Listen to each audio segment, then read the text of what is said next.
I'd like to thank you for being here for this weekend devotional. I spent a great deal of this week around the place running a mower, trying to keep the weeds knocked down in the parking lot, things like that.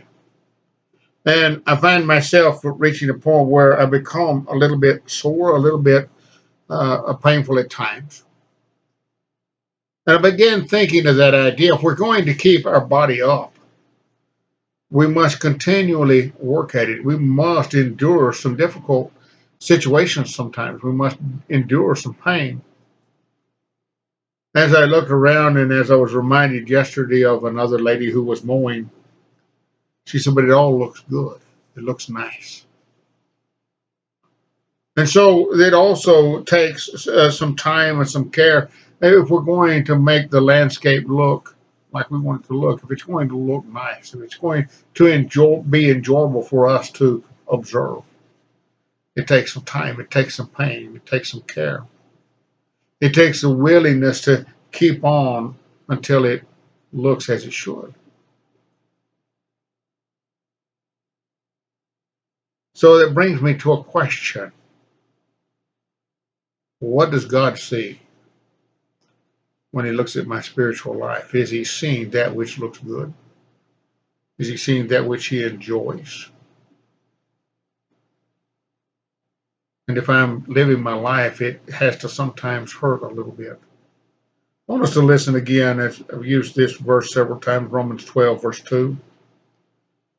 He said, do not be conformed to this world, but be transformed by the renewal of your mind, that by testing you may discern what is the will of God, what is good and acceptable and perfect. It's up to me to realize what I need. It's not something that I acquire and it is established. It's something that I continue to work on every day. I continue to seek the good. I continue to look for that which pleases God, that which is good and acceptable and perfect. No man finds himself in perfection. And so it's something that must be continually worked at, continually strived for as we look to do the will of God. If we go on down in that verse or in that chapter 12 of Romans, starting in verse 9, I want us to look at these things and say, okay, what is God seeing in me? Paul says, let your love be genuine, abhor or hate, with disgust, hate what is evil. Hold fast to what is good. Love one another with brotherly affection. Outdo one another in showing honor. Do not be slothful in zeal. Don't be slothful in zeal. Don't be lazy. Be fervent in spirit. Serve the Lord. Rejoice in hope. Be patient in tribulation. Be constant in prayer. Continue to contribute to the needs of the saints and seek to show hospitality. It's not something that just is right now. It's something that is continual. I must keep a continual watch. I must continually seek to do the things that are set in front of me.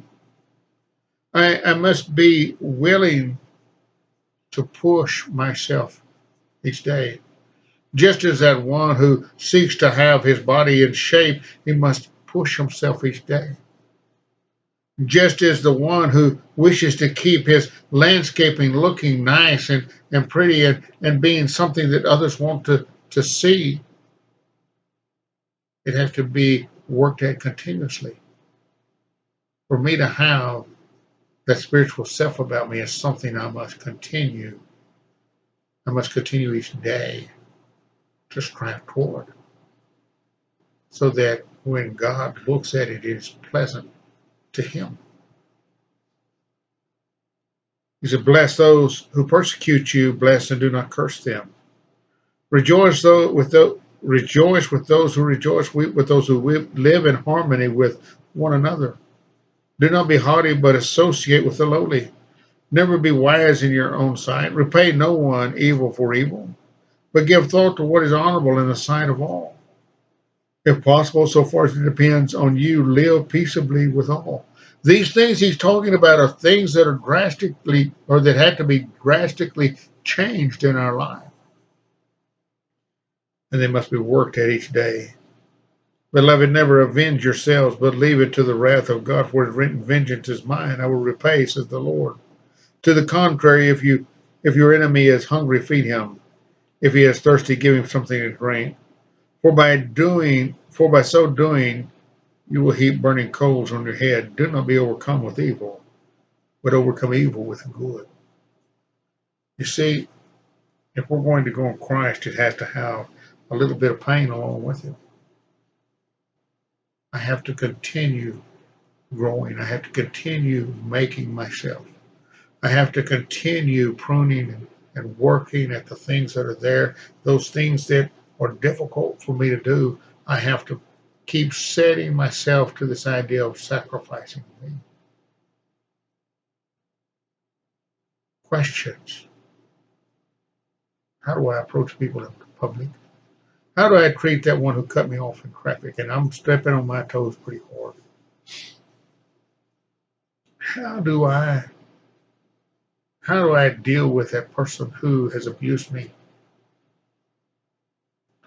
How do I deal with that person over the phone when I'm working on insurance, when I'm working on payments that have been paid, or when I'm working on trying to get my insurance cared for as it should be? What do I say on Facebook or the comments I make? How do I treat those politicians, even though they are my enemies? If your enemy's hungry, feed him. If he's thirsty, give him something to drink. Well, by doing so, how do I treat people? What do I say? Am I really accomplishing what I should be with my life, with my spiritual self? So that when others look at that spiritual self, they see something they want to look at. They want to be a part of that. They want to come and be in view of that. So often we find ourselves looking at other things. In Galatians, he said, if we are going to walk with, he said, if we're going to be of the Spirit, let us walk with the Spirit, or let us keep in step with the Spirit. And the only way to do that is with God. But each of us have to look at ourselves and say, who am I being today? What kind of a person am I presenting to everyone else? What kind of a spiritual person is God looking at? Is it pleasurable to him? I'm afraid that far too often I fall short. That should be what makes each of us drive ourselves on to please God, to look and say, I want to be like Christ. See, we need to set those other things aside. We need to realize that it's going to hurt a little bit to make our spiritual life what it should be. It's no different than our physical life. It's no different than setting up a garden or setting up a landscaping that looks nice and beautiful and people admire. My spiritual life is the same. I must work at it continually. Paul said he buffeted his body daily. It's going to hurt. It takes the willingness to give ourselves over and say, I'm not going to live in that other manner, the manner the world lives. I hope that as you approach this week, this year, that you will look at yourself, at your spiritual self, and say, is it something that others want to see? Is it something others would admire? Is it living in a manner that God would look down upon it and say, it's good?